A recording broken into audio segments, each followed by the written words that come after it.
మీట్లో ఉన్నామా? Praise the lord madam, అందరికీ వందనాలు. ఆ దేవదేవుడు మళ్ళీ ఒకసారి మనందరం ఇలా కలుసుకుని చిన్న మందగా ఏర్పడి స్తుతించుకుని ధ్యానించుకునే అవకాశం దయచేసినందుకు వందనములు.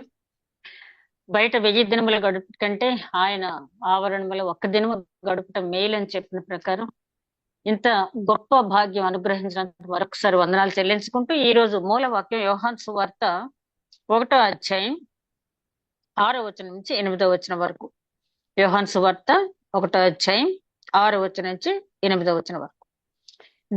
దేవుని యొద్ద నుండి పంపబడిన ఒక మనుష్యుడు ఉండెను, అతని పేరు యోహాను. అతని మూలముగా అందరూ విశ్వసించున్నట్లు అతడు ఆ వెలుగును కూర్చి సాక్ష్యమిచ్చుటకు సాక్షిగా వచ్చెను. అతడు ఆ వెలుగై ఉండలేదు, కానీ ఆ వెలుగును కూర్చి సాక్ష్యం ఇచ్చుటకు అతడు వచ్చెను. ప్రేమమైన మా తండ్రి, ఇంతవరకు క్షేమంగా కాపాడిన పరమేశ్వరునికి స్తుతినైనా వందనాలు. ఆయన మరొక్కసారి నాయన నీ వాక్యం ధ్యానించుకునే భాగ్యం దయచేస్తున్నందుకు వందనాలు.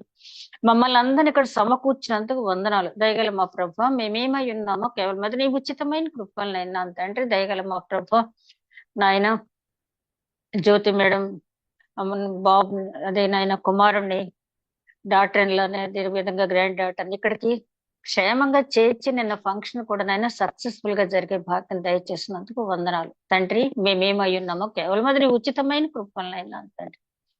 దయామయ, ఇదిగో తండ్రి, ఈ గొప్ప భాగ్యం మాకు అనుగ్రహించిన తండ్రి, అమూల్యమైన శ్రేష్టమైన నీ వాక్యాన్ని ధ్యానించబోతూ ఉంటుండగా తండ్రి, నన్ను మరుగుపరిచి ఒక బోరుగా వాడుకోండి. ఆయన వినగల చెవి, గ్రహించగల మనసు, ఆచరించగలిగే హృదయం ప్రతి ఒక్కరికి దయచేయండి. వాక్యం ధ్యానిస్తూ నాకు వింటున్న ప్రతి ఒక్కరికి నీ యొక్క పరిశుద్ధ ఆత్మ నడిపింపు దయచు. కార్యాంతము నిన్ను బహుగా స్థుతించుకునే భాగ్యం దయచమని, ఏ రకమైన ఆటంకం లేకుండా నీ స్వాధీనం ఉంచుకోమని మా ప్రభువును నీ ప్రియ కుమారుడైన యేసుక్రీస్తు ద్వారా వేడుకొంచున్నాం తండ్రి, ఆమేన్. మరొకసారి అందరికీ వందనాలండి. జాన్ ద బ్యాప్టిస్ట్ గురించి సెకండ్ వీక్ కూడా తీసుకోవటానికి కారణం, సాక్ష్యం అనేది చాలా ఎక్కువగా, అంటే నేను అంతా కూడా చెప్పలేనేమో, కొన్ని మెయిన్ వచనాలు మాత్రం తీసుకున్నాను. ఇక్కడ మనం చదివినటువంటి వాక్యంలో ఆయన దేవుని యొద్ద నుంచి పంపబడ్డాడు, ఆయన యేసుక్రీస్తు గురించి సాక్ష్యం ఇవ్వటానికి వచ్చాడు, ఆయన వెలుగై ఉండలేదు కానీ ఆ వెలుగును గురించి సాక్ష్యం ఇవ్వటానికి వచ్చాడని చాలా క్లియర్ గా యోహాను భక్తుడు, అపోస్తుడు రాశాడు. యోహాను గారు అంటే మనకు తెలుసు కదా, 12 మంది శిష్యుల్లో యేసు క్రీస్తు ప్రేమించినటువంటి శిష్యుడు, ఎప్పుడు కూడా ఆయన రొమ్మున ఆనుకున్నటువంటి శిష్యుడు, ఆయన దగ్గర నుంచి స్వయంగా మాటలు ఎన్నో విని చాలా దగ్గర రిలేషన్ ఉన్నటువంటి శిష్యుడుగా ఆయన చాలా చక్కటి మాటలు రాయటం అనేది జరిగింది. ఈ మూడు ఇందాక మనం చూసిన 2 వచనాల్లోనే అసలు యోహాను గారు ఎందుకు వచ్చాడు, ఎక్కడి నుంచి వచ్చాడు, ఆయన ఎవరి గురించి సాక్ష్యం ఇవ్వటానికి వచ్చాడని ఆయన చెప్పడం జరిగింది. అదే విధంగా ఇక్కడ నేను ఈ సాక్ష్యం గురించి, ఆ సాక్ష్యం చెప్పే సందర్భాలన్నీ కూడా పరిశీలించినప్పుడు, బాప్తిస్మ ఇచ్చే యోహాను తనను గురించి తాను సాక్ష్యం ఇచ్చుకోవటం, యేసుక్రీస్తు గురించి సాక్ష్యం ఇవ్వటం, అదే విధంగా యేసుక్రీస్తు తనను గురించి తాను సాక్ష్యం ఇచ్చుకోవటం, బాప్తిస్మ ఇచ్చే యోహాను గురించి సాక్ష్యం ఇవ్వటం అనేది, ఇదేంటో చాలా ఒక పెద్ద కసరత్తులు. అంటే ఈ సాక్ష్యం నేను స్టడీ చేస్తూ ఉంటే, ఆ సాక్ష్యాన్ని జనం అంగీకరించడానికి యేసుక్రీస్తు చాలా శ్రమ పడవలసి వచ్చింది. అదే విధంగా బాప్తిస్మ ఇచ్చే యోహాను కూడా అదే విధంగా ఆయన నేను తగ్గవలసిన వాడిని చెప్పినా కూడా అతను వెంటపడి వేధించి ఎన్ని ప్రశ్నలు అడిగినా కూడా బాప్తిస్మ ఇచ్చే యోహాను చాలా ఓపికగా చెప్పడం జరిగింది.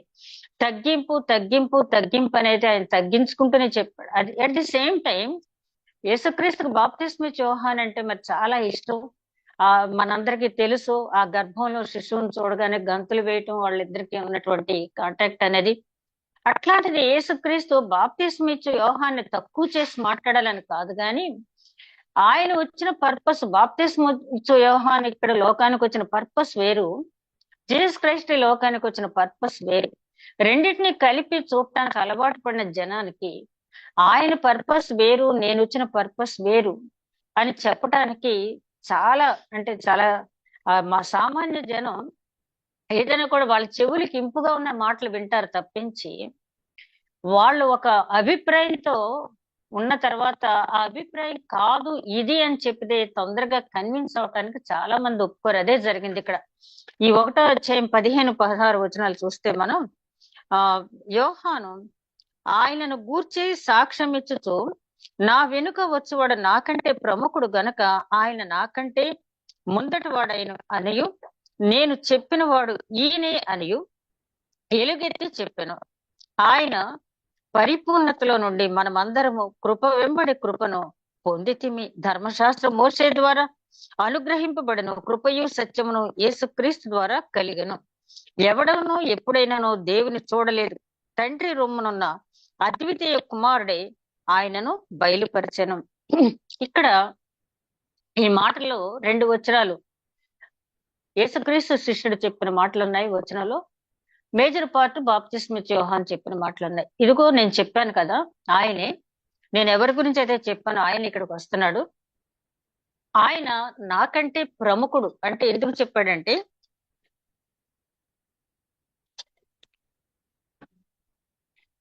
నేను ముందుగా వచ్చినప్పటికీ ఒక 6 నెలలు ముందుగా వచ్చాడు బాప్తిస్మ ఇచ్చే యోహాను గారు. అలాగే పరిచర్య కూడా, పరిచర్య అంటే ఆ బాప్తిస్మ ఇవ్వటం అనేది ముందు మొదలు పెట్టారు. ఆయన ఏమంటున్నాడంటే, నేను కొద్ది కాలం ముందుగా వచ్చినా కూడా ఆయన నాకంటే, నేను ఏజ్ లో ఆయన కంటే నేను పెద్దవాడు అయినప్పటికీ కూడా ఆయన నాకంటే ప్రముఖుడు. ఆయన హెచ్చవలసి ఉన్నది, నేను తగ్గవలసి ఉన్నదని ఎలా చెప్పాడు ఆయన? ఎలుగెత్తి చెప్పాను, ఎలుగెత్తి చెప్పాడు ఆయన. అంటే ఒక మాట ఎన్నిసార్లు చెప్పాలయ్యా మీకు అన్నప్పుడు, వెక్స్ అయిపోయినప్పుడు గట్టిగా మాట్లాడతాం కదా, ఆ గట్టిగా, చాలా గట్టిగా మాట్లాడి అక్కడ చెప్పడం అనేది జరిగింది. అదే విషయాన్ని మనం 19వ వచనం నుంచి 23వ వచనం వరకు మనం చూసినట్టయితే, ఇదే అధ్యాయం 19వ వచనం నుంచి 23వ వచనం వరకు చూస్తే, నీవెవడవని అడుగుటకు యూదులు యెరూషలేము నుండి యాజకులను లేవీయులను యోహాను యొద్దకు పంపినప్పుడు అతడిచ్చిన సాక్ష్యం ఇదే. అతడు ఎరుగననక ఒప్పుకొనెను, క్రీస్తును కానని ఒప్పుకొనెను. కాగా వారు, మరి నీవెవరువు? నీవు ఏలియావా అని అడుగగా అతడు కానెను. నీవు ఆ ప్రవక్తవా అని అడుగగా కానని ఉత్తరం ఇచ్చెను. కాబట్టి వారు, నీవెవడవు? మమ్ము పంపిన వారికి మేము ఉత్తరం ఇవ్వలను కనుక నిన్ను గూర్చి నీవేమి అనుకొనుచున్నావో చెప్పుకొనుచున్నావు అని అతన్ని అడిగి, అందుకతడు, ప్రవక్త అని యెషయా చెప్పినట్టు నేను ప్రభు త్రోవ సరళం చేయి అని అరణ్యంలో ఎలుగెత్తి చెప్పు ఒకని శబ్దము అని చెప్పెను. ఆయన మళ్ళీ వాళ్ళు అక్కడికి వచ్చారు. ఎవరు పంపించారు వీళ్ళనంటే, యాజకుల్ని లేవీల్ని పంపించారు. ఎవరు? యెరూషలేములో ఉన్న లేవీలు. అసలేంటో సంగతి కనుక్కుంటారంటే, ఆ బాప్తిస్మ ఇచ్చే యోహాను ఎవరు? యేసు క్రీస్తు గురించి ప్రకటిస్తున్నాడు, ఇతనే క్రీస్తా లేకపోతే ఏంటి అని చెప్పి అడిగినప్పుడు ఆయన, నేను క్రీస్తును కాదు అని చెప్పి ఒప్పుకున్నాడు. ఆయన క్రీస్తు తెలుసని కూడా ఒప్పుకున్నాడు. అయితే మరి నువ్వెవరివి? ఏలియావా ఆ ప్రవక్తవా అని అడిగినప్పుడు, నేను రెండూ కాదు, ఏలియాను కాదు ప్రవక్తని కాదని చెప్పినప్పుడు, సరే బాగానే ఉంది, మమ్మల్ని పంపించిన వాళ్ళ దగ్గరికి వెళ్ళి మేమేమని చెప్పాలి నీ గురించి అని చెప్పినప్పుడు, ప్రవక్త అయిన యెషయా ఎవరి గురించి అయితే 40వ అధ్యాయంలో ప్రవచించాడో, ఆ ఎలుగెత్తి అరణ్యంలో అరిచే ఒక శబ్దం, ఆయన మార్గం సరళం చేయటానికి, వంకరగా ఉన్న త్రోవలను సరళం చేయటానికి, లోయలను ఎత్తు చేయటానికి, గర్విష్ఠులను అణచటానికి, ప్రతి కొండను సమం చేయటానికి వచ్చినటువంటి వచ్చే వ్యక్తి, అరణ్యంలో కేక వేసి ఎలుగెత్తి చాటే వ్యక్తి అని ఎవరి గురించి అయితే చెప్పారో ఆ శబ్దాన్ని మాత్రమే నేనని చెప్పారు. కానీ మరి వాళ్ళకి అదే చెప్పండి అన్నప్పుడు వాళ్ళు అక్కడితో సాటిస్ఫై అవ్వలేదు. ఏలియావైనా నన్ను ప్రవక్తేనను కాని ఎడల ఎందుకు బాప్తిస్మ ఇచ్చుతున్నావని అతన్ని అడుగగా, మళ్ళీ ఏమంటున్నారు? ఆ వచ్చిన వాళ్ళు పరిసయ్యులకు చెందిన వారు. వచ్చిన వాళ్ళు పరిసయ్యులకు చెందిన, నీవు క్రీస్తువైనను ఏలియావైనను ఆ ప్రవక్తవైనను కాని ఎడల ఎందుకు బాప్తిస్మ ఇచ్చున్నావు అని అతన్ని అడుగగా, యోహాను, నేను నీళ్లతో బాప్తిస్మ ఇచ్చున్నాను, కానీ నా వెనుక వచ్చుచున్నవాడు మీ మధ్య ఉన్నాడు, మీరు ఆయన ఎరుగరు. ఆయన చెప్పులు వారిని విప్పుటకైనను నేను యోగ్యుడు కానని వారితో చెప్పాను. యోహాను బాప్తిస్మ ఇస్తున్న యొర్దాను నదికి ఆవలనున్న బేతనీలో ఈ సంగతులు జరిగాయి. ఇక్కడ చూడండి, ఒక పక్క నుంచి నేను ఆ ప్రవక్తను కాదని చెప్పాడు. చెప్పినా కూడా ఏమంటున్నాడా, సరే నువ్వు ఆ ప్రవక్తవి కాదు, ఏలియావి కాదు, క్రీస్తువి కాదు, మరి ఎందుకు బాప్తిస్మ ఇస్తున్నావు అన్నప్పుడు యోహాను గారు అంటున్నారు, నేను నీళ్లతోనే బాప్తిస్మం ఇస్తున్నాను. అంటే ఇంకా మత్తయి సువార్త 3వ అధ్యాయం అయితే అక్కడ చాలా క్లియర్ గా ఉంది, నేనైతే నీళ్లతోటే బాప్తిస్మం ఇస్తున్నాను కానీ అగ్నితోనూ పరిశుద్ధాత్మతోనూ బాప్తిస్మం ఇచ్చే ఆయన వెనక వస్తున్నాడు, ఆయన శక్తిమంతుడు. అదే మాట అక్కడ కూడా చెప్పడం జరిగింది. ఆయన చెప్పులు వారు నేను ఇప్పటికైనాను నేను సరిపోను అని చెప్పడం అనేది జరిగింది. అయినా కూడా వాళ్ళు విసిగిస్తూనే ఉన్నారు. ఆ తర్వాత వచ్చిన వాళ్ళు మనం గమనించినట్లయితే ఇదంతా కూడా ఎక్కడ జరిగిందంటే బేతని ప్రాంతంలో జరిగింది. బేతని ప్రాంతంలో జరిగింది ఇదంతా కూడా.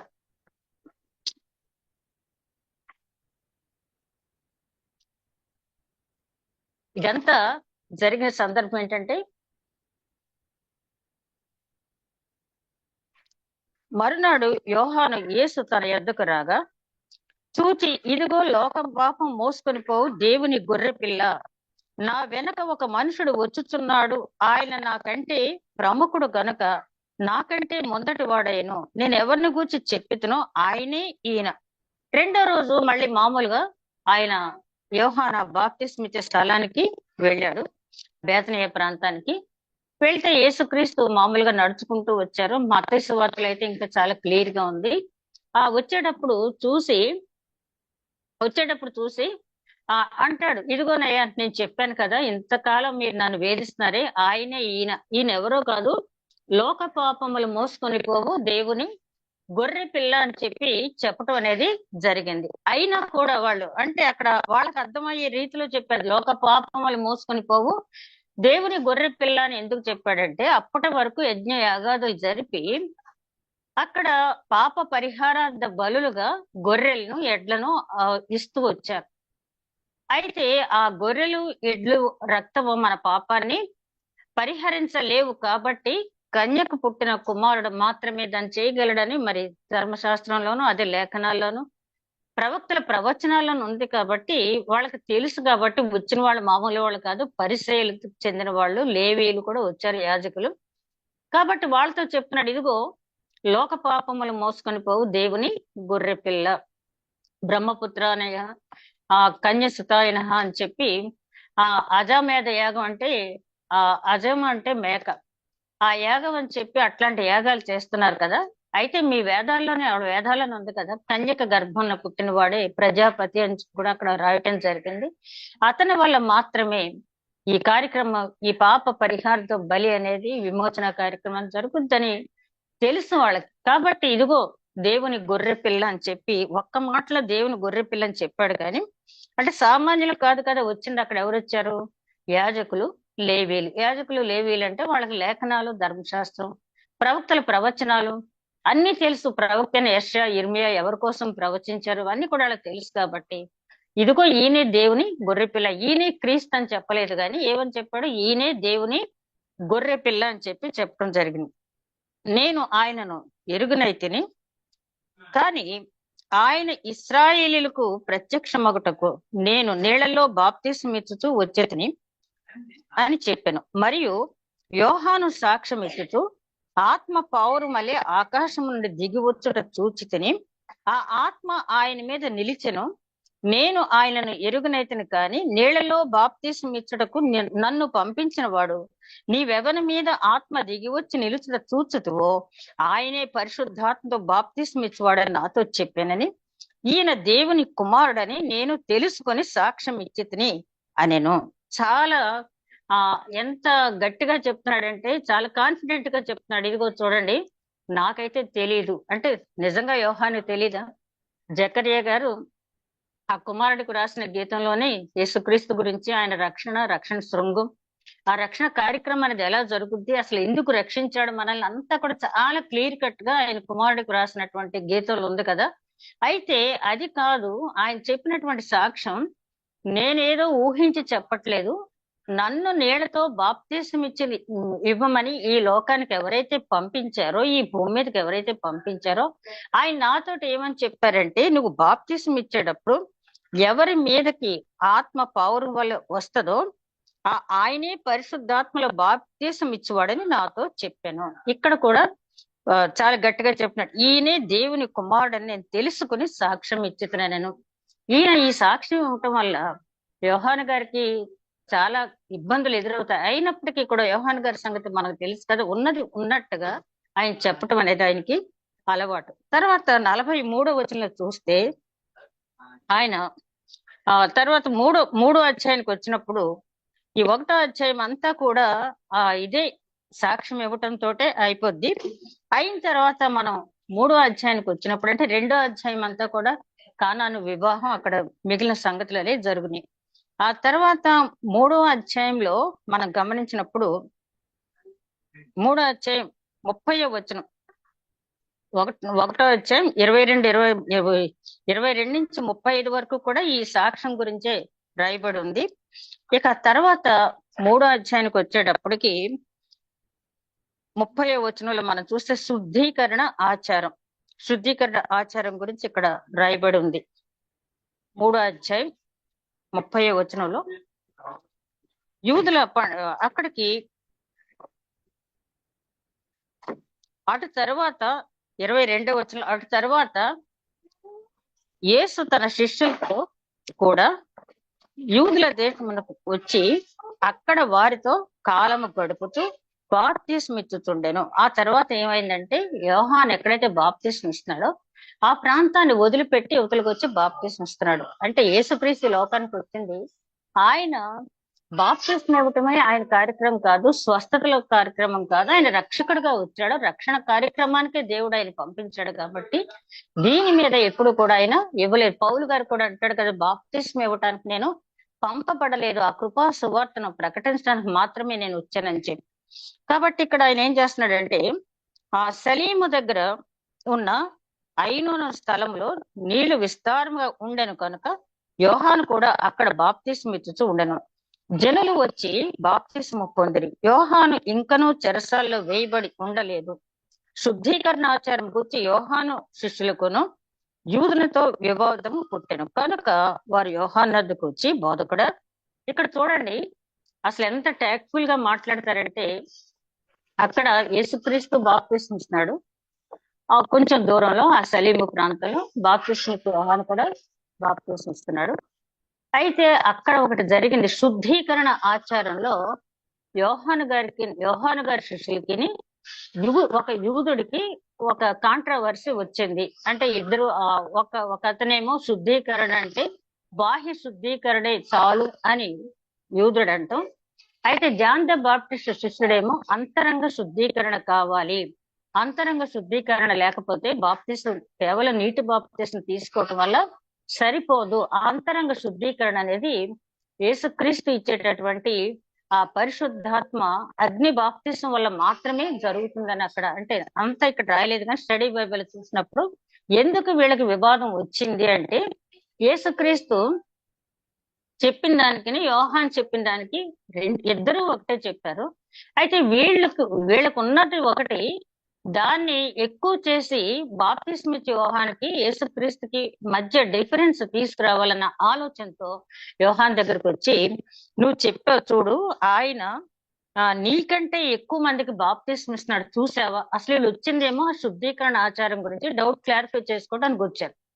కానీ వాళ్ళు ఏమంటున్నారు, ఒక యూదుడికి బాప్తిస్మం ఇచ్చే యోహాను శిష్యుడికి వచ్చిన వాదాన్ని వాళ్ళు పరిష్కరించుకోవటానికి వచ్చి దాని మానేసి యోర్దాను అవతల నీతో కూడా ఉండెను, నీవెవని గూర్చి సాక్ష్యం ఇచ్చితివో ఇదిగో ఆయన బాప్తిస్మం ఇచ్చుతున్నాడు, అందరూ ఆయన యొద్దకు వచ్చుచున్నారని అతనితో చెప్పిరి. వీళ్ళు వచ్చిన పని వేరు, మాట్లాడింది. చాలా సార్లు అదే పెద్దవాళ్ళు అంటారు కదా, చల్లకొచ్చి ముంత దాచడం అంటారు కదా, వీళ్ళు వచ్చిన కార్యక్రమం వేరు. కానీ వీళ్ళు ఏం చెప్తున్నారు, ఇదిగో నువ్వేదో చెప్పావు కదా, నీకంటే ఆయన వెనక వచ్చాడు, ప్రముఖుడు ఉన్నావు, సరే అన్ని బాగానే ఉన్నాయి, కానీ నీకంటే ఎక్కువ మందికి బాప్తిస్మం ఇస్తున్నాడు, నువ్వు చూసావా అని చెప్పాడంట. అందుకు యోహాను ఇట్లనెను, తనకు పరలోకం నుండి అనుగ్రహించబడితేనే గాని ఎవడునూ ఏమియు పొందనేరడు. నేను క్రీస్తును కాననియు ఆయన కంటే ముందుగా పంపబడిన వాడని అనియు చెప్పినట్టు మీరే నాకు సాక్ష్యము. పెండ్లి కుమార్తె గలవాడు పెండ్లి కుమారుడు అయితే నిలువబడి పెండ్లి కుమారుని స్వరము వినడి స్నేహితుడు ఆ పెండ్లి కుమారుని స్వరము విని మిక్కిలి సంతోషించి, ఈ నా సంతోషము పరిపూర్ణమై ఉన్నది, ఆయన హెచ్చవలను, నేను తగ్గవలను. వీళ్ళు బాప్తిస్మ యోహాను గమనించాడు, మొత్తానికి ఏదో పెట్టడానికి వచ్చారు మా ఇద్దరి మధ్యన గ్రహించాడు. గ్రహించి ఇదిగో ఆయన ప్రముఖుడు, ఆయన చెప్పుల వారు విప్పటానికని నేను సరిపోను, ఆయన హెచ్చవలను, నేను తగ్గాలని చెప్పిన మాటకి మీరే సాక్షులని చెప్పి, నేను ఒక పెండ్లి కుమారుడు స్నేహితుడు లాంటి వాడిని, పెండ్లి కుమార్తె ఉన్నవాడే పెండ్లి కుమారుడు. కాబట్టి ఆ పెండ్లి కుమారుడు ఎప్పుడైతే వచ్చాడో ఆ స్నేహితుడు పెండ్లి కుమారుని స్వరం విన్న వెంటనే సంతోషంగా తన డ్యూటీ ముగించుకుని పక్కకు తప్పుకోవాలి. ఆ పెండ్లి కుమారుడు స్నేహితుడు పాత్ర నాది, పెండ్లి కుమారుడు ఆయన. ఎవరి దగ్గర అయితే పెండ్లి కుమార్తె ఉంటుందో ఆయనే పెండ్లి కుమారుడు. ఇక్కడ ఆత్మీయ అర్థాన్ని కూడా మనం పోయినసారి ధ్యానించుకున్నాం. పెండ్లి కుమారుడు అయితే యేసుక్రీస్తు అయితే సంఘము, ఆయన వధువు సంఘం అని చెప్పి.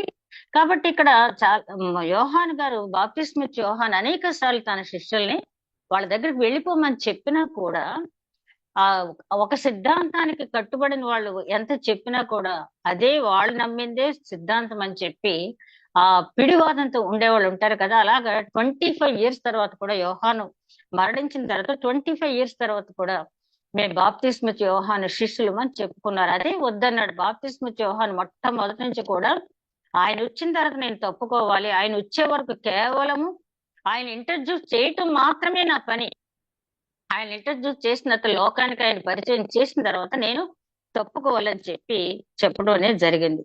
ఆ తర్వాత అంటున్నాడు 31వ వచనంలో, పైనుండి వచ్చువాడు అందరికీ పైనున్నవాడు, భూమి నుండి వచ్చేవాడు భూ సంబంధుడు, భూ సంబంధులైన సంగతుల గూర్చి మాట్లాడును, పరలోకం నుండి వచ్చేవాడు అందరికీ పైగాను, తాను కన్న వాటిని గూర్చి విన్న వాటిని గూర్చి సాక్ష్యం ఇచ్చును. ఆయన ఎంత బాగా చెప్తున్నాడంటే, దేవుని సంబంధాలు దేవుని మాటలు మాట్లాడతారు, భూ సంబంధాలు భూ సంబంధమైన మాటలు మాట్లాడతారు. ఆయన నేను పరిచయం చేసిన ఆయన పరలోకం నుంచి వచ్చాడు కాబట్టి పరలోకం అంటే ఏంటి, పరలోకంలో ఎలా ఉంటుంది అని చక్కగా వివరించి పరలోకంలో ఉన్న సంగతుల గురించి ఆయన సాక్ష్యం ఇస్తాడు అని చెప్తున్నాడు.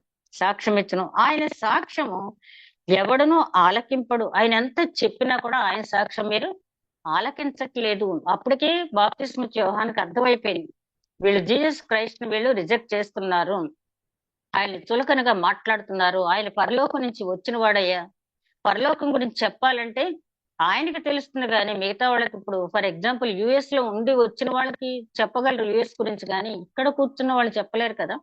ఆయన చాలా చక్కగా చెప్తున్నాడు, ఆయన పరలోకం నుంచి వచ్చాడు కాబట్టి పరలోకం సంగతులన్నీ కూడా ఆయన వివరించి చెప్తాడు, కానీ ఆయన సాక్ష్యాన్ని మీరెవరు వినరు అని చెప్పి ఆ సాక్ష్యం ఇచ్చును. ఆయన వాక్యం, ఆయన సాక్ష్యమును ఎవడను వినరు, సాక్ష్యమును ఎవడును అంగీకరింపడు. ఆయన సాక్ష్యమును అంగీకరించిన వాడు దేవుడు సత్యవంతుడని అనే మాటకు ముద్ర వేసి ఉన్నాడు. ఎంత చాలా స్పష్టంగా చెప్పాడు. ఆయన సాక్ష్యం చెప్తున్నాడు, మీరు ఆ సాక్ష్యాన్ని అంగీకరించట్లేదు. కానీ ఆయన చెప్పిన సాక్ష్యాన్ని ఎవరైతే అంగీకరించారో ఆయనకి కాదు, ఆయన పంపించిన తండ్రి సత్యవంతుడని మీరు ముద్ర వేస్తున్నారు. ఎలాగా? ఆయన బాప్తిసం తీసుకునేటప్పుడు ఏం జరిగింది అక్కడ మత్తయి సువార్తలో చాలా క్లియర్ గా, ఇక్కడ యోహాను సువార్తలో కూడా ఇచ్చాడు కదా. అయితే మత్తయి సువార్తలో అక్కడ ఏమన్నాడు, ఈయన నా ప్రియ కుమారుడు, ఈయన యందు నేను ఆనందిస్తున్నాను అని చెప్పాడు. ఎవరు చెప్పారు? సాక్షాత్తు తండ్రి అని దేవుడు చెప్పాడు. కాబట్టి ఆయన ఇచ్చిన సాక్ష్యాన్ని మీరు కుమారుని అంగీకరించట్లేదు అంటే తండ్రిని కూడా మీరు అంగీకరించట్లేదు. కుమారుడు చెప్పిన సాక్ష్యాన్ని ఎవరైతే అంగీకరించారో మీరు తండ్రిని అంగీకరించినట్టు దేవుడు సత్యవంతుడని ముద్ర వేసిన వాడు అవుతారు. మీరు ఆ సాక్ష్యాన్ని కనుక మీరు అంగీకరించినట్టయితే సత్యవంతుడైన దేవుడని మీరు అంగీకరించి దేవుడు సత్యవంతుడు అని మీరు ముద్ర వేసిన వాళ్ళు అవుతారని చెప్పి చాలా చక్కగా అని చెప్పడం జరిగింది. అలాగే ఆ సత్యవంతుడని మాటకు ముద్ర వేసి ఉన్నారు. ఎలయనగా దేవుడు తాను పంపిన వారికి కొలత లేకుండా ఆత్మ అనుగ్రహించును గనక ఆయన దేవుని మాటలే పలుకును. తండ్రి కుమారుని ప్రేమించుచున్నాడు కనుక ఆయన చేతికి సమస్తము అప్పగించి ఉన్నాడు. కుమారుని యందు విశ్వాసం ఉంచువాడే నిత్య జీవం గలవాడు, కుమారునికి విధేయత కానివాడు జీవము చూడడు, కానీ దేవుని ఉగ్రతను వాని మీద నిలిచి ఉండను. చాలా చివరికి చెప్పేశాడు, సరే మీరు ఆయన సాక్ష్యాన్ని అంగీకరించకపోవడం అనేది మీ ఇష్టం. ఆయన మాట్లాడే మాట గాని చేసే పని గాని అంతా కూడా తండ్రి ఏదైతే చెప్పాడో ఆ పనులే చేస్తున్నాడో ఆ మాటలే మాట్లాడుతున్నాడు. మీరు ఒకవేళ అంగీకరించలేదనుకోండి, ఇక మీకు జీవం అనేది లేదు, సరే కదా, జీవంలో ప్రవేశించడం సరే కదా, తండ్రి ఉగ్రత మీ మీద నిలిచి ఉంటుంది. ఇప్పుడు మత్తయి సువార్త 3వ అధ్యాయంలో కూడా ఏమంటాడు? సర్ప సంతానమా అంటే, సర్ప సంతానం అంటే అపవాది పిల్లలు మీరు, అబద్ధ జనకుడు మీ తండ్రి, మీకు అబద్ధాలనేవి ఇష్టం ఉంటాయి కానీ సత్యం అనేది మీకు ఇష్టం ఉండదు. సర్ప సంతానం అని ఎందుకన్నాడంటే, అక్కడ మీరు నిజాన్ని ఒప్పుకోరు, అబద్ధాన్ని ప్రేమిస్తారు కాబట్టి మీరు సర్ప సంతానం. ఇక్కడ కూడా చాలా క్లియర్ గా ఆయన ఏమంటున్నాడు? ఆ కుమారుని యందు విశ్వాసం ఉంచువాడే నిత్య జీవం గలవాడు, కుమారునికి విధేయుడు కానివాడు జీవము చూడడు, కానీ దేవుని ఉగ్రత వాని మీద ఉంటుంది. నిత్య జీవంలో ప్రవేశించడం సరే కదా, దేవుని ఉగ్రతకు అతను లోనవుతాడు అని చెప్పి చాలా స్పష్టంగా చెప్పడం అనేది జరిగింది. ఇంత చెప్పినా కూడా వీళ్ళకి ఇంకా ఇంకా ఆ బాప్తిస్మ ఇచ్చే యోహాను ఏదో మాకు దాచేస్తున్నాడు అనే అనుమానం. ఇక 4వ అధ్యాయం, యోహాను సువార్త 4వ అధ్యాయం మనందరికీ కూడా తెలిసిందే. ఇక 5వ అధ్యాయానికి వచ్చేటప్పటికి ఇక్కడ బెతెస్దా కోనేటి దగ్గర ఆ స్వస్థత జరగటం, అతనితో ఇకను పాపం చెయ్యొద్దు నువ్వని చెప్పటం అన్ని కూడా చూసిన తర్వాత 5వ అధ్యాయం 35వ వచనం మనం గమనించినట్లయితే, 5వ అధ్యాయం 35వ వచనం, అతడు మండుచున్న ప్రకాశించున్న దీపమై ఉండెను. ఈ మాటలు ఎవరు చెప్తున్నారంటే, యేసుక్రీస్తు యోహాను గురించి చెప్తున్నటువంటి మాట. ఎందుకు ఆ మాట చెప్పారంటే, 30వ వచనం చూస్తే, నా అంతటా నేనేమి చేయలేను, నేను వినున్నట్లుగా తీర్పు తీర్చుచున్నాను. ఆయన అంటున్నాడు, నేనేమి చెప్పట్లేదు, నా తండ్రి ఏదైతే పలకమంటున్నాడో ఆ మాట మాత్రమే నేను పలుకుతున్నాను. ఎవరు చెప్తున్నారు ఈ మాటలు? యేసుక్రీస్తు అక్కడ ఉన్నటువంటి యూదులతో చెప్తున్నాడు. ఆయన, నా మాట చొప్పు నేను తీర్చట్లేదు, తండ్రి ఏది చెప్తే అదే తీరుస్తున్నాను. నన్ను పంపిన వాని చిత్త ప్రకారమే చేయకూడదును, కానీ నా ఇష్ట ప్రకారం చేయగోరను, కనుక నా తీర్పు న్యాయమైనది. నన్ను గూర్చి నేను సాక్ష్యం చెప్పుకునే ఎడల నా సాక్ష్యము సత్యము కాదు అంటున్నాడు. నా గురించి నాకు తెలుసు, నేను పరలోకం నుంచి వచ్చాను, పరలోకపు తండ్రి గురించి నాకు తెలుసు, పరలోకం గురించి తెలుసు, కానీ మీరు నా సాక్ష్యము నమ్మరు అని చెప్పి, నన్ను గూర్చి సాక్ష్యమిచ్చు వేరొకడు కలడు, ఆయన నన్ను గూర్చి సాక్ష్యం సత్యమని ఎరుగుదును. మీరు యోహాను వద్దకు కొందరిని పంపితే అతడు సత్యమునకు సాక్ష్యం ఇచ్చను అంటున్నాడు. మీరు ఆల్రెడీ యోహాను దగ్గర పంపించారు కదా, అతను ఏమన్నాడు మీతో? దేవుని కుమారుడని ఒప్పుకుంటే దేవుడు సత్యవంతుడని మీరు ముద్ర వేసిన వారు అవుతారని చెప్పాడు కదా. ఆల్రెడీ అక్కడ క్లియర్ అయింది కదా. కానీ మళ్ళీ మీరు యథాప్రకారం వచ్చి, ఇతనికి ఎక్కడి నుంచి వచ్చిన ఈ పవర్స్, ఈ కుంటివాడిని ఎలా బాగు చేశాడు, అసలు ఈ మందిరంలో ఇతని పని ఏంటి, చేయటం ఏంటి, మరి అక్కడ ఆయన చేసే క్రియలన్నీ చూసినప్పుడు వాళ్ళు దేవుని కుమారుడని అంగీకరించలేదు, బాప్తిస్మ యోహాను చెప్పినా కూడా అంగీకరించకపోయేటప్పుడు అక్కడ యేసుక్రీస్తు అంటున్నాడు, చాలా వ్యక్తమైన సందర్భాలు అని అంటున్నాడు, మీరు నా మాట నమ్మరు, నేను ఇచ్చే సాక్ష్యం మీరు ఒప్పుకోరు, కానీ మీకు ఒక సాక్ష్యం ఇచ్చేవాడు ఉన్నాడు. నా గురించి సాక్ష్యం ఇవ్వటానికి ఎవరైతే తండ్రి ముందు పంపించాడో ఆ బాప్తిస్మ ఇచ్చే యోహాను నా గురించి సాక్ష్యం ఇచ్చాడు కదా, మీరు పంపించారు కదా అతని దగ్గరికి, నాకు అన్నీ తెలుసు. అతను ఏమన్నాడు? తండ్రిని ఎవరైతే ఒప్పుకుంటారో, తండ్రి పంపించిన కుమారుని ఎవరైతే ఒప్పుకుంటారో దేవుడు సత్యవంతుడని ముద్ర వేస్తాడని చెప్పారు కదా అని చెప్పి ఆయన అంటున్నాడు, మీరు యోహాను వద్దకు కొందరిని పంపితిరి, అతడు సత్యమునకు సాక్ష్యం ఇచ్చెను, నేను మనుషుల సాక్ష్యం అంగీకరింపను, కానీ మీరు రక్షింపబడవలనని ఈ మాటలు చెప్పుచున్నాను. ఆయన అంటున్నాడు, చూసారా, రక్షణ అనే మాట ఇక్కడ మొట్టమొదటిగా ఆయన యోహాను సువార్తలో ఉపయోగించడం జరిగింది. నేను మనుషుల సాక్ష్యం ఏం తీసుకోను, కానీ ఇంత నేను ఎందుకు శ్రమ పడుతున్నానంటే, మీకు నేనెవరో ఒప్పించుకోవాల్సిన అవసరం నాకు లేదు, కానీ నేనెవరో తెలుసుకుంటే, నేను ఎక్కడి నుంచి వచ్చానో తెలుసుకుంటే, తండ్రి నన్ను పంపించాడని, తండ్రి ఎందుకు పంపించాడో మీరు తెలుసుకుంటే మీరు రక్షింపబడతారు. కాబట్టి మీ రక్షణ కోసం నేను ఒక మనిషి సాక్ష్యాన్ని నేను తీసుకుంటున్నాను అంతే తప్పించి మనుషులు చెప్పే సాక్ష్యాన్ని నేను అంగీకరించను. కానీ కేవలము మీ రక్షణ కోసం, మీ మీద ఉన్న ప్రేమతో ఒక మనిషి సాక్ష్యం, నేను దైవ కుమారుని అయినప్పటికీ కూడా ఒక మనిషి సాక్ష్యాన్ని నేను తీసుకుంటున్నాను, మీరు రక్షింపబడవలని ఈ మాటలు చెప్పుచున్నాను. అతను మండుచు ప్రకాశించుతున్న దీపమై ఉన్నాడు. యోహాను గారి గురించి చెప్తున్నాడు, అతను మండుచు ప్రకాశించుతున్న దీపమై ఉన్నాడు. అని చెప్తూ ఆయన అంటాడు, మీరు అతని వెలుగులో కొంతకాలము ఆనందించగలరు, కానీ అతని కంటే నేను గొప్పవాడిని అని చెప్పి ఆయన చెప్పడం అనేది జరిగింది. అదే విధంగా మత్తయి సువార్త 21వ అధ్యాయం 26వ వచనంలో చూస్తే అక్కడ వాళ్ళు ఏంటంటే అక్కడ జరిగిన సంగతి మట్లాదివారం రోజున ఆ యెరూషలేము నగరంలో యేసుక్రీస్తు ప్రవేశించినప్పుడు హోసన్నా హోసన్నా దావీదు కుమారుడా రక్షించు మమ్మల్ని అని చెప్పి కేకలు వేయటం చూశారు. ఆ తర్వాత యేసుక్రీస్తు ఆ దేవాలయంలో వ్యాపారం చేసే వాళ్ళందరినీ వెళ్ళగొట్టి నీ ఇంటిని గూర్చి ఆసక్తి నన్ను భక్షించుతున్నదని వాక్యం నెరవేర్పు అక్కడ అందరినీ కూడా బయటికి పంపించారు. నా తండ్రి ఇంటిని వ్యాపారపుటిల్లు చెయ్యవద్దు అని చెప్పి ఆయన చెప్పడం జరిగింది. కొరడా పట్టుకోవడం ఇవన్నీ చూశారు. చూసిన తర్వాత మత్తయి సువార్త తర్వాత చూడండి 21వ అధ్యాయం 26వ వచనంలో చూశాక అడుగుతారు, నీకు ఏ అధికారం చేత ఈ పనులన్నీ చేస్తున్నావు అని యేసుక్రీస్తుని అడిగినప్పుడు చెప్పాలంటే ఆయన చెప్పొచ్చు, నేను దేవుని కుమారుని, నాకు తండ్రి ఇచ్చిన అధికారం అని చెప్పి. కానీ ఆయన ఏం చేశాడంటే ఒక విధంగా చెప్పాలంటే వీళ్ళని ఇరుకులో పెట్టడానికి ఈ పరిసయ్యులతో మాట్లాడేటప్పుడు చాలా సార్లు యేసుక్రీస్తు ఇట్లాంటి సమాధానం చెప్పటం అనేది జరిగింది. వాళ్ళతోటి ఏమన్నాడంటే, సరే బానే ఉంది, మీరు బాప్తిస్మ ఇచ్చే యోహాను ఇచ్చే బాప్తిస్మ ఎక్కడి నుంచి వచ్చిందని నమ్ముతున్నారు, పరలోకం నుంచి వచ్చిందా ఇక్కడదే అని అనుకుంటున్నారా అని చెప్పాడు. వాళ్ళకి చాలా ఇబ్బంది పడిపోతారు. ఏంటంటే ఒకవేళ పరలోకం నుంచి వచ్చింది అనుకుంటే అతన్ని ఎందుకు విశ్వసించలేదు అని అడుగుతాడు. ఒకవేళ ఇక్కడదే అంటే జనం అంతా కూడా ఏమనుకుంటున్నారు, ఆ యోహాను గురించి అతను నీతిమంతుడు, నీతి మార్గాన వచ్చాడని చెప్పి అనుకుంటారు. అలాంటప్పుడు నేను ఇలా మాట్లాడితే అందరూ కూడా ఆ యోహాను ఇచ్చిన బాప్తిస్మ 25వ వచనం చూడండి, 21వ అధ్యాయం 25వ వచనం మత్తయి సువార్త. యోహాను ఇచ్చిన బాప్తిస్మ ఎక్కడి నుండి కలిగినది, పరలోకం నుండి కలిగినదా మనుషుల నుండి కలిగిందా అని వారిని అడిగిన. వారు మనము పరలోకం నుండి అని చెప్పితిమా, ఆయన అలాగైతే మీరెందుకు అతన్ని నమ్మలేదని అడుగును.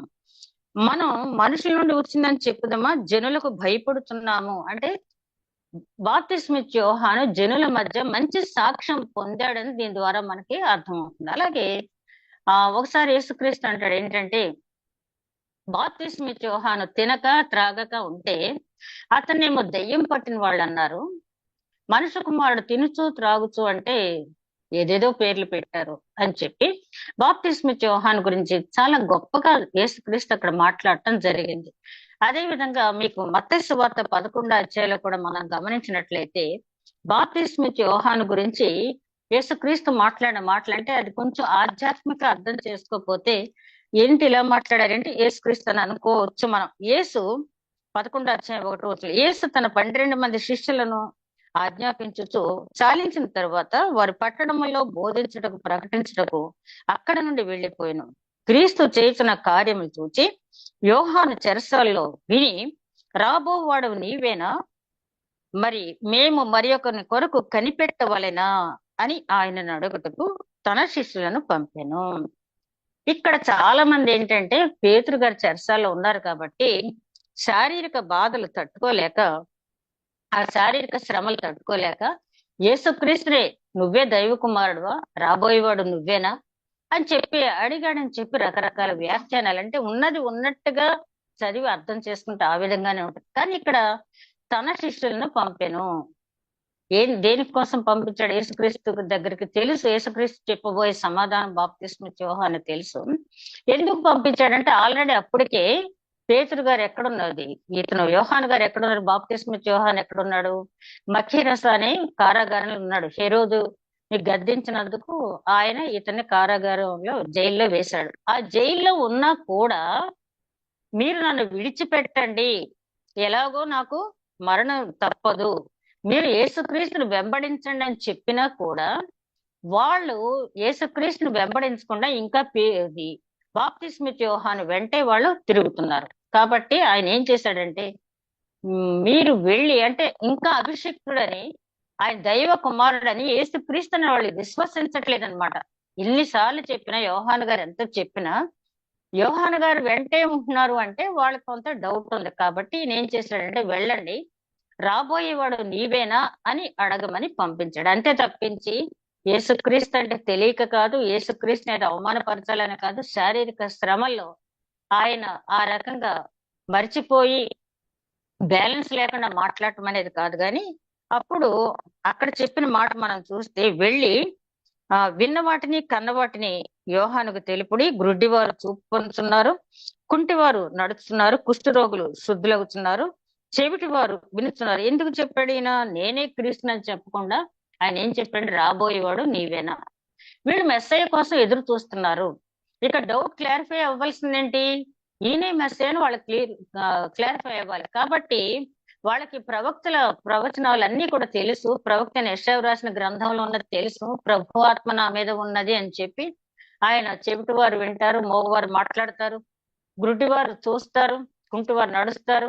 అదే విధంగా చెరసాల్లో ఉన్న వారికి విడుదలని చెప్పి ఆయన ఏదైతే చెప్పాడో అదే ఇక్కడ చెప్తున్నాడు. అంటే నేనే క్రీస్తునని కాకుండా ఈ కార్యాలన్నీ జరుగుతున్నాయని చెప్పి మీరు మిమ్మల్ని పంపించినటువంటి యోహాను గారి దగ్గరికి వెళ్ళి చెప్పండి అయ్యా అన్నారు. వీళ్ళు చెప్పిన తర్వాత యోహాను గారు ఈ వీళ్ళతో చెప్పింది ఏంటనేది అంతా రాస్తే ఇక్కడ మనకి ఈ పరిశుద్ధ గ్రంథం అనేది సరిపోదు కాబట్టి అక్కడితో సరిపెట్టడం అనేది జరిగింది. వాళ్ళు వెళ్ళిపోయేటప్పుడు ఈయన ఏమంటారంటే, స్త్రీలు కనిన వారిలో యోహాన్ కంటే గొప్పవాళ్ళు లేరు, ఇలాగ చెప్పసాగారు. మీరేమి చూచుటకు అరణ్యంలోకి వెళ్ళితిరి? గాలికి కదులుతున్న రెలున మరి ఏది చూచుటకు వెళ్ళితిరి? సన్నపు నార బట్టలు ధరించుకున్న మనుషులన? ఇదిగో సన్నపు నార బట్టలు ధరించుకున్న వారు రాజగృహంలో ఉందరు కదా. మరి ఏమి చూడ వెళ్ళితిరి? ప్రవక్తనా? అవును, గాని ప్రవక్త కంటే గొప్పవాడు. ఇదంతా ఎందుకు చదవాల్సి వచ్చిందంటే, యేసుక్రీస్తు ఆ బాప్తిస్మిచ్చే యోహాను అనే ప్రవక్త కంటే నేను గొప్పవాడిని అని చెప్పుకోవటానికి మీరేం చూస్తున్నారు? సన్నపునారు బట్టలతో ఉన్న వాడిని చూడటానికి వెళ్ళారు, వాళ్ళైతే రాజగృహంలో ఉంటారు.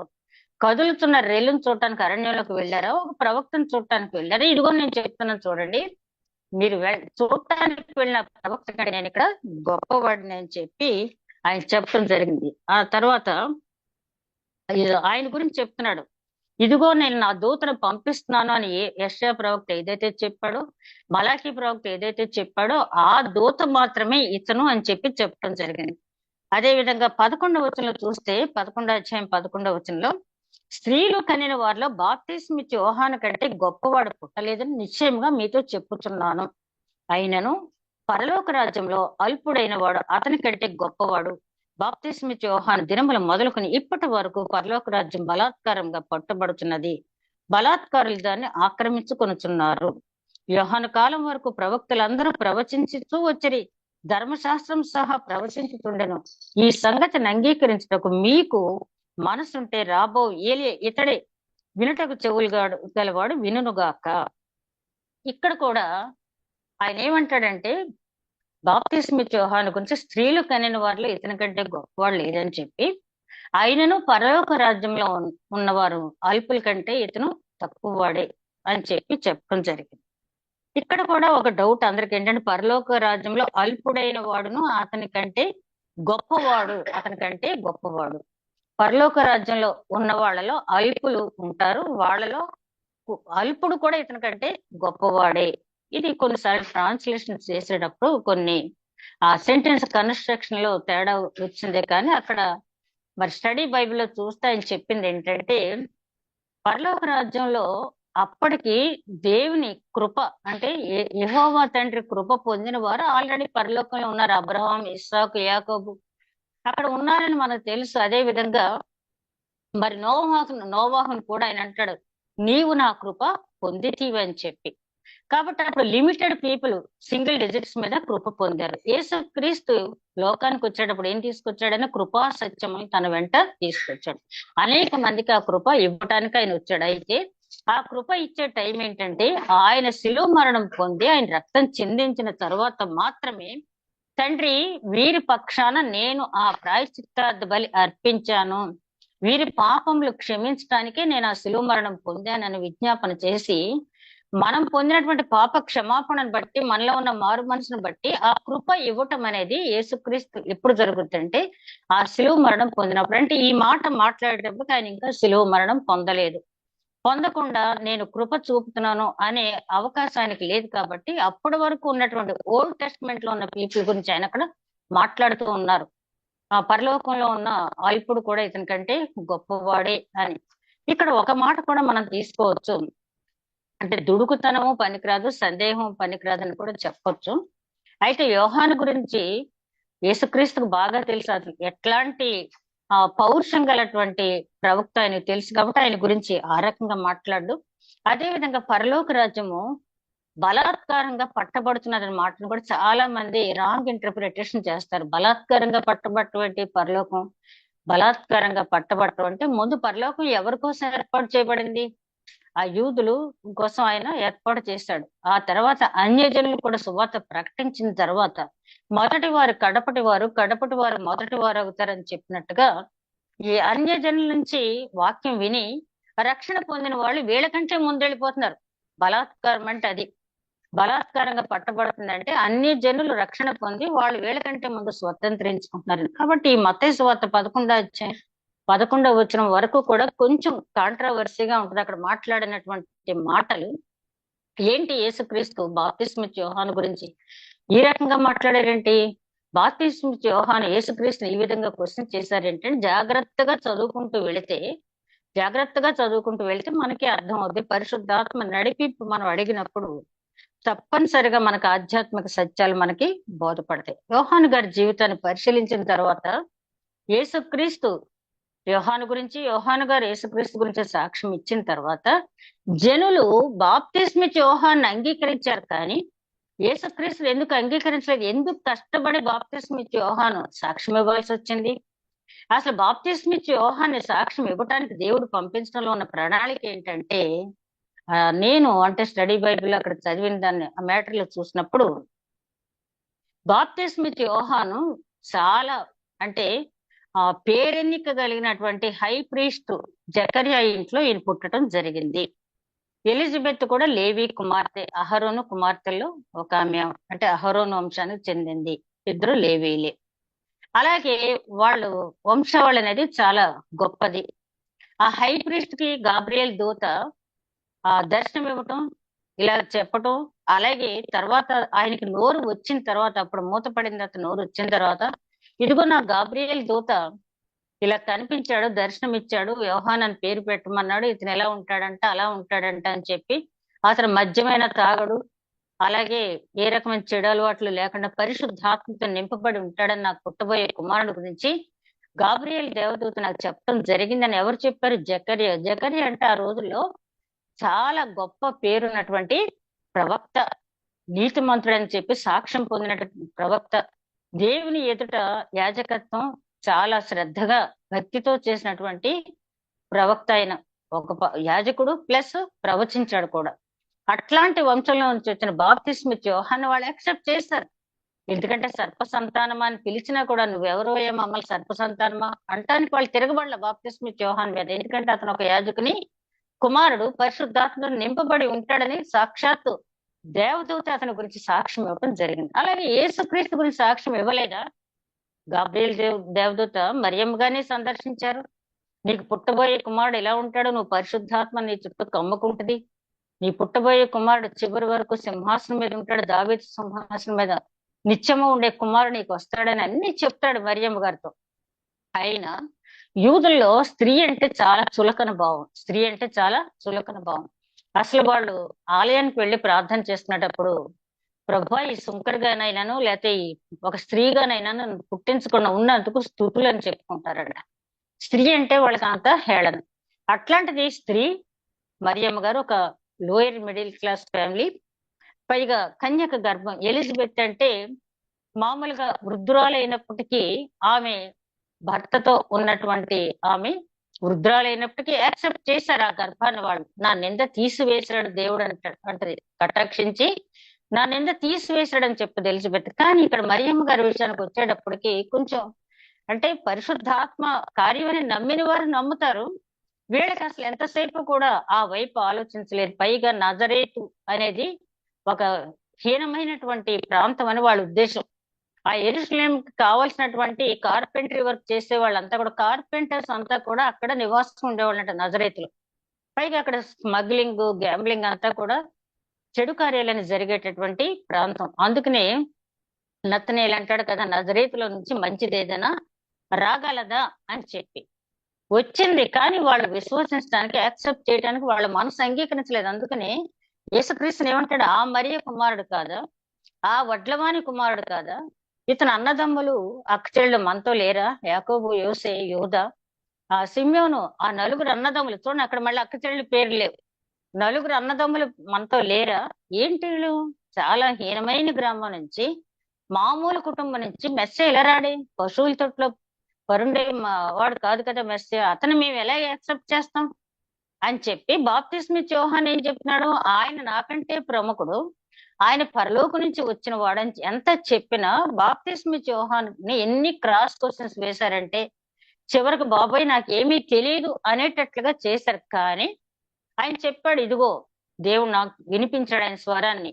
నువ్వు బాప్తిస్మ ఇచ్చేటప్పుడు ఎవరి మీదకి పరిశుద్ధాత్మ పౌర రూపంలో వస్తుందో ఆయనే పరిశుద్ధాత్మతో బాప్తిస్మ ఇచ్చేవాడు, ఆయనే దేవుని కుమారుడు నేను తెలుసుకున్నానని చెప్పి ఏమైతే అయింది అనుకున్నాడు. ఎందుకంటే హెరోదు మహారాజుని ఎదిరించి మాట్లాడాడు. చూడండి, బాప్తిస్మ ఇచ్చే యోహాను ఎంత కఠినమైన మాటలతో హెచ్చరించినా కూడా అంగీకరించారు. ఒక హెరోదు రాజు స్థానంలో ఉన్నాడు కాబట్టి తననే ధిక్కరిస్తాడా అని హెరోదు కూడా కాదు, కానీ హెరోదు భార్య కుట్రతో ఆయనకి ఆ శిక్ష విధింపబడింది. నాకు ఇదంతా చదివినప్పుడు ఎందుకు బాప్తిస్మ యోహాన్ ఎంత కష్టపడి సాక్ష్యం ఇవ్వాల్సి వచ్చింది అంటే కేవలం అది అక్కడ రాసినటువంటి ఆ థియాలజిస్టులు రాసింది ఏంటంటే, ఇతను ఒక ప్రధాన యాజకుని కుమారుడు, ఇతని వంశం యెరూషలేము అంతా కూడా తెలుసు. అయితే ఇతని కంటే ఆయన గొప్పవాడు, అతనే మెస్సియా అని వాళ్ళకి ఏమాత్రము అంగీకారం లేదు. అందుకనే చాలా ఇబ్బంది పెట్టే ప్రశ్నలు బాప్తిస్మ యోహాన్ని వేశారు. నాకు ఇది చదువుతుంటే ఆ ఒక సాక్ష్యం చెప్పుకోవటం అనేది అంటే, ఇందులో నేను అప్పుడప్పుడు సెలబ్రిటీస్ లైఫ్ కూడా ఏదైనా వచ్చినప్పుడు వీడియోస్ చూస్తూ ఉంటాను. ఒక సెలబ్రిటీ, ఒక ఆమె సీనియర్ యాక్ట్రెస్, ఆవిడ చాలా కాలం యాక్ట్ చేసి కొన్ని కోట్లు సంపాదించిన తర్వాత ఫైనాన్షియల్ మ్యాటర్స్ అన్ని కూడా వాళ్ళ అక్క బావ గారు చూసుకునేవారట.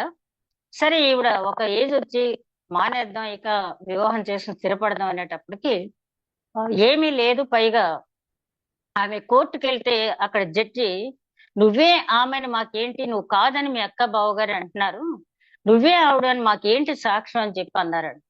అని అదే జడ్జి గారు ఏమన్నారంటే, నువ్వు మళ్ళీ వెనక్కి వెళ్ళి ఒక 2-3 మూవీస్ యాక్ట్ చేసి నేను ఆమెనే అని చెప్పి నువ్వు ప్రూవ్ చేసుకుంటే నీ ఆస్తి అంతా నీకు వచ్చేలాగా చేస్తాను. ఎంత నాకు చదువుతుంటే అంటే అక్కడ అప్రస్తుతమే, కానీ అసలు లోకంలో ఎలాగుంటదంటే ఆవిడ వెళ్ళి నేనే అని సాక్ష్యం ఇచ్చుకోవటానికి ఆవిడ గురించి ఆవిడ సన్నిహితులు ఇచ్చిన సాక్ష్యాన్ని కూడా పక్కన పెట్టి కుట్ర చేసిన వాళ్ళ సాక్ష్యాన్ని అక్కడ అంగీకరించడం అనేది జరిగింది. కొన్నిసార్లు అలాగే మన మంచి comedian, best comedian Charlie Chaplin గురించి ఒకసారి ఆయన అనుకరించే వాళ్ళ గురించి ఒక పెద్ద కాంపిటీషన్ పెట్టారండి. పెడితే వాళ్ళతో పాటు అన్ని వందల మందిలో ఆయన కూడా వెళ్ళటం జరిగింది. ఫస్ట్ ప్లేస్ రాలేదని, సెకండ్ ప్లేస్ రాలే, థర్డ్ రాలే, ఫోర్త్ ప్లేస్ లో ఆయన వచ్చాడండి. అంటే నటన అనేది అది ఒకళ్ళని మనం నేనే అని సాక్ష్యం చెప్పుకోవడం అనేది ఎంత కష్టం అనేది మనం చూసినట్టయితే ఇక్కడ యేసుక్రీస్తుకి బాప్తిస్మ ఇచ్చి యోహాన్ని వాళ్ళు అంగీకరించారు. యోహాన్ని ఏం తప్పట్లేదు, కానీ వాళ్ళకు వచ్చిన బాధల్లో ఏంటంటే నాకంటే ఆయన ప్రముఖుడు అని చెప్తున్నావు, మాకు అది ఇష్టంగా లేదు. అందుకనే శిష్యులు ఎంత చెప్పినా కూడా ఆయన వెంటే ఉన్నారు. ఆయన చనిపోయిన తర్వాత 25 సంవత్సరాలు కూడా మేము బాప్తిస్మ ఇచ్చి యోహాన్ శిష్యం అని చెప్పి ప్రపంచ దేశాల్లో వాళ్ళు స్థిరపడిన వాళ్ళు ప్రతి పండగకి వచ్చి మేము యోహాన్ శిష్యమని గొప్పగా చెప్పుకునే వాళ్ళంట. లోకంలో కూడా అదే కదా, ఒక మాట, ఒక స్టేట్మెంట్ ఒక ప్రధానమంత్రి లేకపోతే ఇంకేదో అథారిటేటివ్ పర్సన్ ఇస్తే దాన్ని చాలా చక్కగా హెడ్లైన్స్ లో వచ్చేస్తుంది. అదే గనక ఒక భేదవాడు ఇచ్చిన స్టేట్మెంట్ లేకపోతే ఒక సామాన్య మానవుడు ఇచ్చిన స్టేట్మెంట్ ఎవరు పరిగణన తీసుకోరు. సామెతల గ్రంథకర్త ఎప్పుడో చెప్పాడు, భేదవాని జ్ఞానం పనికిరాదు అని చెప్పి.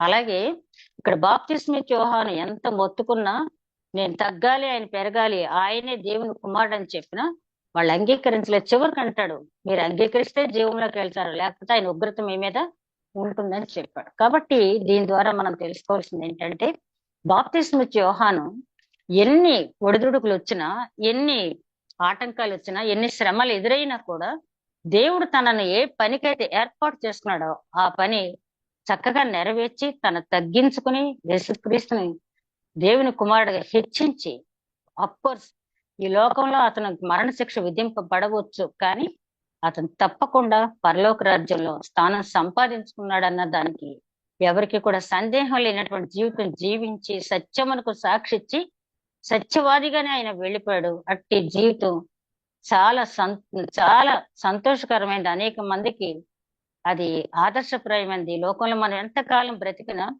70 సంవత్సరాలు అధిక బలం ఉంటే 80 సంవత్సరాలు అయినను వాటి వైభవము, ఆయాసము, దుఃఖమే. కాబట్టి మనం ఉన్నంత కాలం కూడా దేవుడు ఏదైతే మన దగ్గర నుంచి ఎక్స్పెక్ట్ చేశాడో ఆ క్రియలు నెరవేరుస్తూ లోకయాత్ర సాగిద్దాం. అట్టి నడిపింపు దేవుడు మనకి అనుగ్రహించును గాక. దయగల మా ప్రభువా, విత్తబడిన వాక్యం నూరంతలుగా ఫలింపు చేసి అనేక ఆత్మల రక్షణార్థం నీ కృప చూపమని మా ప్రభువును నీ ప్రియ కుమారుడని యేసుక్రీస్తు ద్వారా వేడుకుంటున్నాం తండ్రి. ఆమేన్.